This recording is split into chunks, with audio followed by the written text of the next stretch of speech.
இன்றைக்கி மாடித்தோட்டம் அழகாக கொஞ்சம் ரசிச்சிடலாமா? பாருங்கள் எவ்வளோ சூப்பராக இருக்குது. இலைகள் எல்லாம் உதிர்ந்து போய் இப்போ புதுசாக வந்து தளிர் விட்டுருக்கு. பாருங்கள் ஒரு பூவும் பூத்துருக்கு. இனிமேல் பூக்கள் வந்து பூக்க ஆரம்பிச்சிடும் இந்த செடியில். இது வந்து ரொம்ப நல்லா அழகாக இருக்குங்க. இலையுதிர் காலம் முடிஞ்சதுக்கப்புறமா இதில் பாருங்கள் மொட்டுக்கள் எவ்வளோ அழகாக இருக்குன்னு. இங்கே இருக்கிற மணி பிளான்ட் செடி எவ்வளோ நல்லா வளர்ந்துருக்கு பாருங்கள். லீஃப் எல்லாம் எவ்வளோ பெருசாக இருக்குது பார்த்தீங்களா? அதுக்கு ஏதாவது ஒரு சப்போர்ட் கிடச்சிது அப்படின்னா இந்த மணி பிளான்ட் செடியோட லீஃப் வந்து ரொம்ப நல்லா இருக்குங்க. இந்த இடத்துல ஒரே ஒரு கிளை தாங்க வச்சேன். பாருங்கள் இது எவ்வளவு நல்லா அழகாக அதுக்கு சப்போர்ட் கிடச்சதுனால ரொம்ப நல்லா வளர்ந்துட்டுருக்கு பார்த்தீங்களா? அங்கேருந்து பாருங்களேன் ஸ்டெப் மேலே ஏறி போயிட்டுருக்கு. பூச்சி தாக்குதல் வந்த அல்லி செடி தான். நீங்கள் பார்த்தீங்கன்னா தெரியும். இதை பற்றின ஒரு பதிவு நான் போட்டிருந்தேன். இதை வந்து என்ன செஞ்சேன், லீஃபெல்லாம் கட் பண்ணி வாட்டர் வாஷ் நல்லா கொடுத்து வேறு ஒரு பாட்டுக்கு மாற்றி வச்சுருக்கேன்.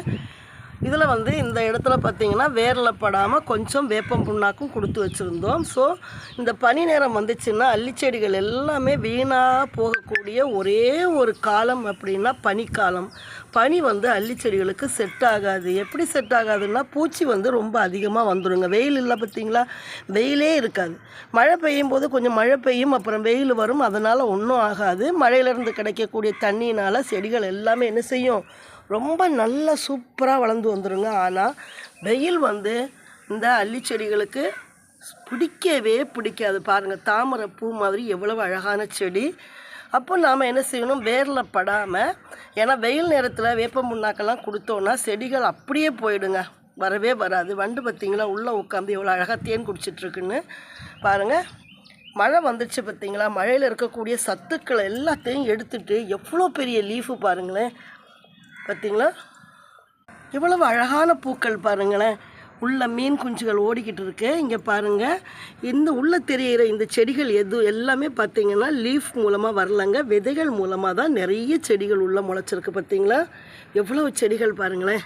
மீன் பாருங்கள் மழையில் ஓடி போயிட்டு மீதி இருக்கிற குஞ்சுகள் தான் இப்போ உள்ளே இருக்குது.